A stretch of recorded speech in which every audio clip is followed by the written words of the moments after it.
እና ይሄ ሁላ ያለው ጀዛውን አላህ ያገኛል። ገና ይወልዳል እየወለደም ነው ግድ የለም ያቀኛልም ዝም ብሎ ነው እሱ። ግን ውሸት ለምንም አትሆንም። እኔም በዋሽ አንተም በዋሽ እኔ እየራበኝ ውሃ አጣሁ የምጠጣው እያልኩ 2000 ሰጥቻታለሁ ትለኛለህ። እየራበኝ ይቺ ልጅ እኮ ሽንት ቤት ፈግፍጋ ነው የምታበላኝ። ብር የምልክልኝ በስራ ቦታ እኮ ነው የማውቃት። የሀገሬ ልጅ አይደለችም። ኢትዮጵያ በመሆን እንደገና ደግሞ አንተ ደግሞ ተይዘህ እዛ ሆኜ የማይታስከው ስትያዝም እኮ ነው ሀገርሽ ግቢ እንግዲህ እሱ ተያዘ እዛ ቢያሳክምሽ ተባለ። ጠፋክ የራስህን ህይወት ለሚስኪን ትሰጣለህ ለድሃ። በዚችኛይቱም ላይ አታሳብ አላልክም። ተው እኔ ለእኔ ታለልኝ አላህ ያሽረኝ ብዬ ነበር። ግን እሷንም አስወሰደችብኝ ብሬም ብያታለሁ።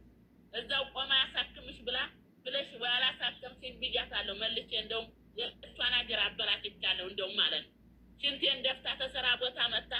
አሁን ግን ሽንቴን እንኳን የሚደፋልኝ የለም። ስደትን መርጬ ነበር ማለት ነው። አንተ ግን ዝም ብለህ ነው የምታወራው ሁላ ውሸት ነው። ይቅርታ አድርግልኝ። አላህ ይወዳል። እሷ ደግሞ እኔ አስበልተሽብኝ ቀረሽ እያልኳት ነው እኮ አስሬ።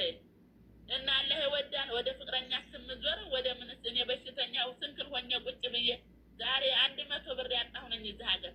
አባት እናት የለኝም። አንድ ወንድም ነው ያለ ለአንድ ወንድም የልግባ አስገቡኝ ብዬማ አንዴ መሲ ነፍሷን ይማራት ስታነሳኝ እስከ አሜሪካ ተለቆልሃል ብላ መታ እያለቀሰች እኮ ነው የእዚህ ደረጃ ያደረሰች የላከችኝ ማለት ነው። ለትኬት እንኳን ቆርጣ እኮ ነው የላከችኝ ያች ልጅ ማለት ነው። ለትኬት ቆርጣ ፈጣሪ ይማራት እንጂ ደግሞ አንተ አቦ ምን ይወራል ያንተ ላላ ብለህ ምን ይወራል አንተ ወደ ሌላ ፍሬንድ ትሄዳለህ። ከአንድ ቀን ላይ እጅግ ውሸት ሀራም ነው። ሰጣች ከደስ ስራ ቦታ እንደውም እሷ ናት እያመጣ በላኝ እያጠጣኝ። ሁሉም ያውቃል። ሁሉም ኢትዮጵያ ያውቃል። የህዝብ ሜዳ እስከ አሜሪካ ያውቃል። ረሳኸኝ አቦ? አይ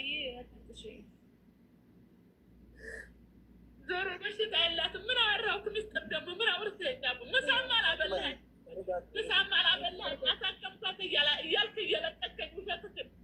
አላህ ይወድልሃል። ሙስተሽፋ ቦክሳን እኮ ነው ፋጡማ።